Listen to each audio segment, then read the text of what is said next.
Lolo, c'est un message de Fiona que nous avons reçu hier soir de Paea. Bonjour Lolo. Bonjour Fiona. As-tu entendu parler de la victoire des Indiens Sioux qui viennent d'obtenir gain de cause face à une société qui voulait faire passer des pipelines sur leurs terres? Ça ne concerne pas le Fénois, mais qu'en penses-tu?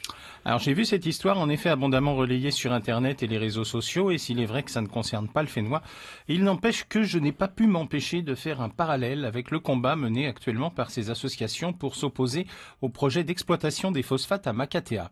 Comparaison pas forcément si fantaisiste et hors sujet quand on sait que dans les deux cas, il s'agit d'une opposition entre une société dont l'objectif unique est de faire de l'argent, au plus grand mépris des Indiens Sioux du Dakota, de leurs terres, de leurs sites religieux et sacrés, ou pour le cas de Makatea, une société australienne qui veut également faire du business au détriment de tous les arguments écologiques qu'on lui oppose, faisant fi de la faune et de la flore exceptionnelle.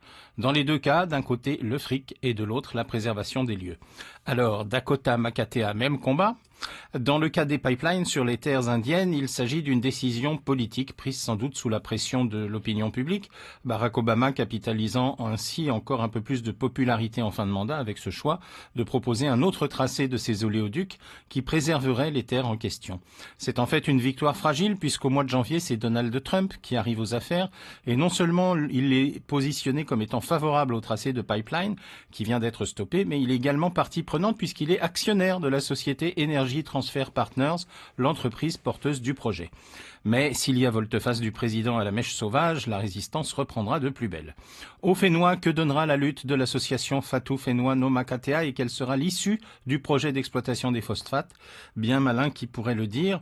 En tout cas, si Barack Obama fait en surface l'admiration de tous nos responsables politiques, on a du mal à imaginer un de nos dirigeants locaux, tout à oui confondu, je ne vise personne, en particulier, s'opposer au projet et dire un jour à monsieur Colin Randall, écoutez, on va garder notre île intacte, on ne va pas donner suite à votre projet, même si ça nous cause un manque à gagner, on veut préserver les lieux intacts, vous comprenez?